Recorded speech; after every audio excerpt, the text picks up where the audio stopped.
नमस्कार, मी सागर जोशी. TV9 मराठीमध्ये आपलं स्वागत. आणि बुलेटिनच्या सुरुवातीलाच रत्नागिरी सिंधुदुर्ग लोकसभा मतदारसंघातून एक महत्त्वाची बातमी आहे. रत्नागिरी सिंधुदुर्गातून नारायण राणे यांच्या उमेदवारीची आज घोषणा होण्याची शक्यता असल्याची माहिती सूत्रांनी दिली आहे. किरण सामंत यांनी रत्नागिरी सिंधुदुर्गच्या जागेवरून माघार घेतली आहे का, असा प्रश्न आता उपस्थित केला जातोय. कारण किरण सामंत यांनी आधी माघारीचं ट्विट केलं होतं, मात्र नंतर हे ट्विट त्यांनी डिलीट केलंय. दरम्यान नारायण राणे आज सिंधुदुर्गमध्ये जोरदार शक्तीप्रदर्शन करणार आहे. त्यामुळे भाजपकडून नारायण राणे यांना तिकीट मिळणार का हे पाहणं महत्त्वाचं असणार आहे. तर दुसरीकडे लोकसभा लढवण्यासाठी इच्छुक असलेले किरण सामंत यांनी आपण माघार घेणार असल्याचं ट्विट केलं होतं, मात्र आता ते ट्विट देखील त्यांनी डिलीट केलंय.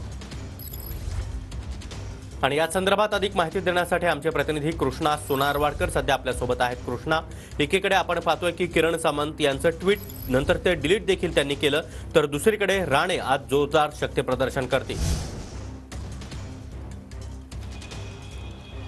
सागर, आपण पाहतो की महायुतीकडे असणारे जे लोकसभा मतदारसंघ आहेत आणि त्यांच्या काही जागांचा जो तिढा निर्माण झालेला होता, त्यापैकीच एक मतदारसंघ म्हणजे रत्नागिरी आणि सिंधुदुर्गचा होता, ज्यामध्ये किरण सामंत हे निवडणूक लढवण्यासाठी इच्छुक होते. मात्र हा मतदारसंघ जो आहे तो भाजपचाच आहे असा दावा प्रत्येक वेळी नारायण राणे यांच्याकडून सुद्धा केला जात होता आणि त्यामुळे हा मतदारसंघाची उमेदवारीची घोषणा जी आहे ती अद्याप होणं बाकी होतं. मात्र किरण सामंत यांनी आता माघारीची घोषणा जी आहे ती जवळपास केल्याचं निश्चित झालेलं आहे.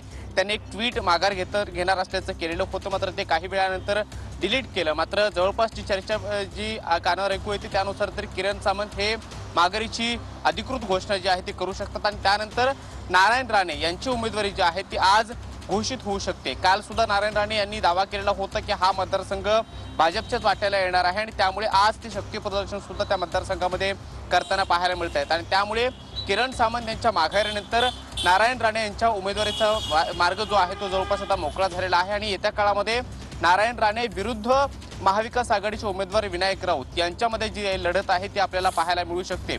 सातत्याने नारायण राणे यांनी जो काही दावा केलेला होता त्यानुसार भाजपच्याच वाट्याला हा मतदारसंघ जाईल की काय अशी चर्चा जी होती.